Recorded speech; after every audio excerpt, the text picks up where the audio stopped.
আসসালামু আলাইকুম। আমি যেহেতু বার্মি কম্পোস্ট উৎপাদন করি, যেটা কেঁচো সার নামে পরিচিত। এই দেখুন, এখানে আমি কোনো এটা চালি নাই, আসলে চালা ছাড়াই আমি কেঁচোটাকে আলাদা করে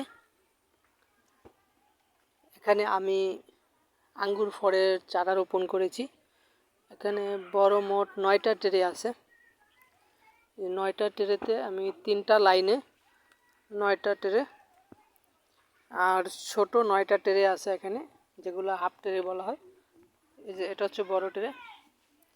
ট্রেগুলোতে আমি বাইকোনোর জাতের 10টা চারা আনছি। একটা একজনে নিয়ে গেছে লাগানোর জন্য, আর 9টা বাকি ছিল, আমি 9টা ট্রেতে লাগিয়ে দিয়েছি। এটা হচ্ছে বাইকোনোর জাতের। এই যে লাগানোর পরে নতুন কুশি বের হয়ে গেছে। আমি পর্যাপ্ত পরিমাণ এখানে প্রায় 4 ভাগের 3 ভাগই আমার বার্মি কম্পোস্ট, 1 ভাগ মাটি দিয়ে এগুলো তৈরি। এই গাছটা মোটামুটি গ্রোথ ভালো হয়েছে। এই গাছটাও গ্রোথ এই যে প্রায় এই জায়গা থেকে, এই যে এই জায়গা থেকে এতটুকু পরিমাণ লম্বা হয়ে গেছে এতদিনে। গ্রোথটা ভালো, এবং নিচ থেকে কিন্তু এই যে শিকড়গুলোও মাটির উপরে কিছু চলে আসছে।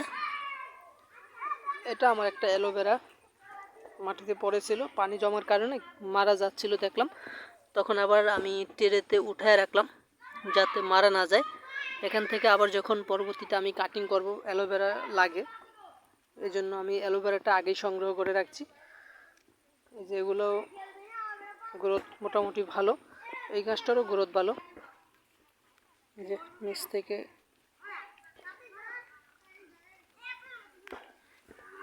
অনেক সময় নিচ থেকে আবার কুশি বের হয়, ওগুলো আবার ভেঙে দিলাম। যে কুশি বের হয়েছিল এগুলো ভেঙে দিলাম।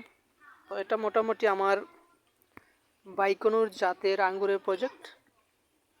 এখানে চেষ্টা করছি আমি নেট আকারে, কারণ এখানে অনেক পোকামাকড় আছে, আক্রমণ বেশি হয়, পাতা খেয়ে ফেলে।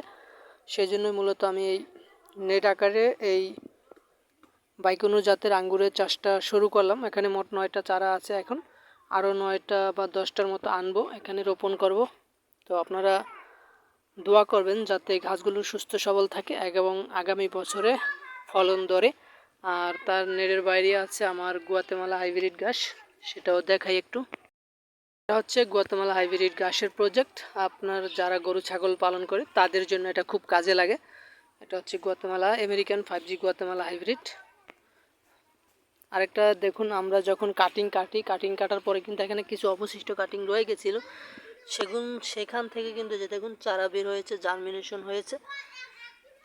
এই যে নিচে আরেকটা জার্মিনেশন হয়েছে। এরকম হয়ে থাকে আমাদের এই চারাগুলো লাগানোর পরে, এবং এগুলো আসলে আস্তে আস্তে সোপা হইতেছে। এই যে দেখুন এগুলো আস্তে আস্তে নিচ থেকে কিন্তু বৃদ্ধি পাচ্ছে। প্রথম একটাই ছিল, আস্তে আস্তে বাড়তেছে এবং প্রচুর শিকড় আসতেছে।